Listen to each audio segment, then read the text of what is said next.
What's up, everybody? Paul here from the Hoops Crew, and it is time to talk, despite the fact that we still, as of the time of recording, have not ended our finals campaign for 2024. We're already talking about another cat, a potential cat, joining the club. This time, we're talking about Carlton's, or I guess free agent, delisted player, Jack Martin. And basically some reporting has kind of emerged courtesy of Fox Footy's midweek tackle, where reporter and Herald Sun reporter, very well reputed, very well regarded, Jay Clark, has started to report that Geelong might be the front runner to get the services of Jack Martin for 2025 and beyond. And there's some complexities around the matter. There's, I guess, some implications for the Cats in terms of the face of its forward line going forward. And we're going to pick through a lot of that courtesy of Jay's article here. But we're going to begin by talking about the fact that Jack Martin has recently been delisted by the Blues after a few years with the team. He's spent close to 100 games playing with the Suns before that. He's put together about 57 to 60 games as a Blue and has had a range of different injury issues over the years, and that has in part led to his delisting.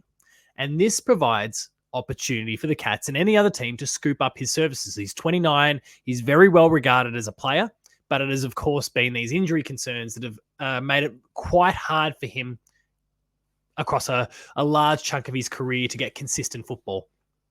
And so there's been interest from two clubs, documented interest from two clubs, Geelong and the Fremantle Football Club. And so I want to kind of pick through what it would look like if he were to join the Cats. Because I'll be honest, when this report first came out, I wasn't crazy about the idea. I thought, we've got a pretty stacked forward line as is, and does that come at the expense of someone who we know and love, or someone who could potentially break through in the next couple of years and cost them an opportunity? So we'll talk about that in a sec. But we've got a report here from Fox Footy, from Jay Clark, that we're going to kind of pick through. But before we get to all of that, I need to take a moment to acknowledge our sponsor. The Hoops Crew Media Network is proudly sponsored by Cyril Cook Florist, established in Geelong since 1915. Visit their website at www.cyrilcookflorist.com.au. That's Cook with an E. Give them a call on 035 222 2244 or mention the Hoops Crew to get yourself 20% off your next in-store purchase when you visit them at Shop 12, 11 Leather Street in Breakwater. All right, let's talk about Jack Martin potentially joining the Cats. Now, the report here reads, and what Jay Clark was saying on the midweek tackle, is that the Dockers have a strong interest in Martin. Now, he's gone over, he's done a medical, but his preference is to stay in Melbourne, which creates opportunity for all the Victorian teams, of course. Jay goes on to say that puts the Cats in a really strong position. And Clark suggests that the club is looking to offer maybe $350,000 to $400,000 a season, which would be enough to get Martin to join the Cats. And the thing that I guess my first gut impression was this whole, is it going to take opportunity away from the younger guys? Is it going to come at the expense of a Brad Close, a Brian Myers, a Tyson Stengel, an Ollie Dempsey, an Ollie Henry, all these guys who are young and have many years ahead of them at the Cats? Is it going to come at the expense of one of these blokes? But as I kind of read more and learnt about the $350,000 to $400,000 cost, especially considering the current CBA and the fact that everyone's pay has gone up, $350,000 to $400,000 is not a crazy amount in this current market. I wish I had $350,000 to $400,000 that I was earning per year. I own a quarter of that. But that said, it's a savvy move for the Cats. We've got a great history with picking up mature age players. Some have worked, some that haven't. But of course, we've had some immense successes just this year alone. If you think about what Sean Manor has done, and he's another one that I worry that maybe comes at the expense of a move here. But it is a very low risk move, and in terms of pursuing a 2025 premiership, that Geelong endeavour of always remaining in contention, this certainly addresses that want and desire. Especially if they can fix his body up and they can get him back on the field, because he's played 54 games in the last 5 years. So he's averaging a bit over 10 games a season. It's not great. And if we're to bring him in, we're going to need more than that, especially at $350,000 to $400,000 a year. You're going to want to see more AFL football than that. So I think financially we can do it pretty comfortably. I presume he comes in as a delisted free agent. So it doesn't necessarily cost us picks or selections or anything like that. So that's a really handy perk in this whole thing.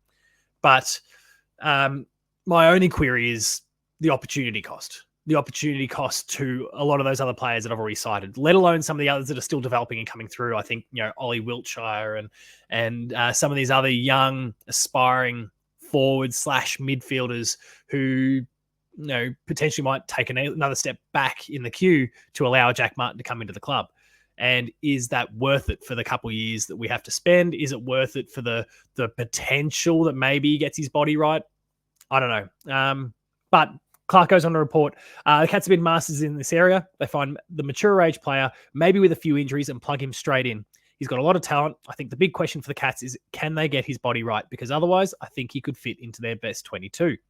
And yeah, I think that's, in terms of, if I set aside my initial concern there of opportunity cost for other players and focus purely on a pursuit of a 2025 premiership, dismissing what may or may not happen in the next couple of weeks.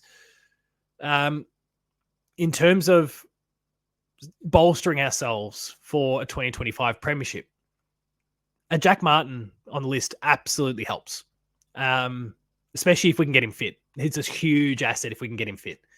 And so I think I can get around this move. I'm not as wild about it as some of the other things that we've discussed. Certainly, obviously, Bailey Smith and what he can add, that's huge. That's absolutely enormous. And Jack Martin isn't that equivalent, but he's certainly going to be a beneficial piece of the puzzle if we can get him on board. So I think I can be okay with this as a Cats fan. I think I'm all right with it.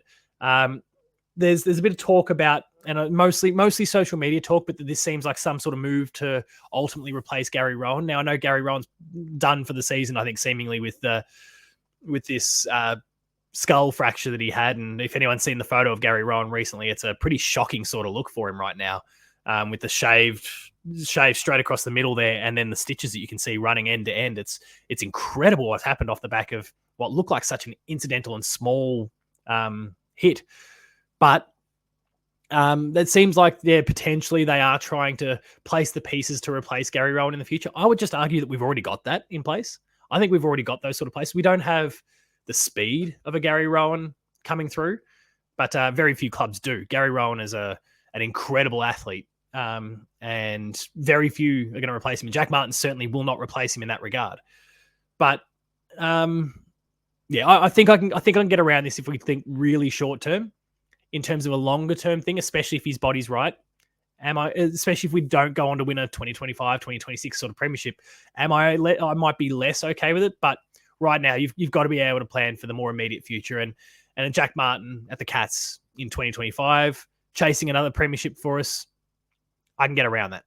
I think I can agree with this sort of thinking at the moment. So fingers crossed that it plays out. It's not going to cost us a lot in terms of picks. It's not going to cost us a lot when it comes to the finances either. So it feels like, again, that very low risk, typical Geelong move that I can support. And certainly, just as a little throwaway fun line at the end there, it feels like we've already got the most dominant forward line in the competition. We have done for a couple of years now. Now it feels like we're making a play to have the second most dominant forward line as well, only they'll just have to play in the VFL. It's kind of crazy what the Cats are assembling there in terms of their forward line unit. So stay tuned for that, and good luck to VFL teams going forward as more of these gun AFL players simply can't crack the AFL team and have to play in the seconds. It's a blessing of riches. Thank you, as always, for checking out the content here. Let me know what you think. Jack Martin as a Cat, do we like it? Do we not? Opportunity costs, can we kind of, in terms of weighing those checks and balances, are we okay with this? Think short term, think long term. Let me know what you think. That is where we're going to wrap things up for this episode, though. Make sure to check out all of the content on the Hoops Cruise YouTube channel. If you haven't already, make sure you subscribe. Go check out our Patreon, where you can subscribe for 7 days, get free and complete access to all of the early access content, exclusive content, and extended content that we offer there. Go check all of it out. And then once those 7 days are up, consider sticking around for the cost of $5 for the month. You can get all of that content delivered to your email inbox whenever it drops. On social media, you can find us the Hoops Crew, myself, Paul James Games. Until next time, please remain Geelong strong. Hopefully we get a win this week in the prelim. Check out my prelim finals predictions video if you haven't already. Thanks a lot for watching. Remain Geelong strong, and I'll see you later.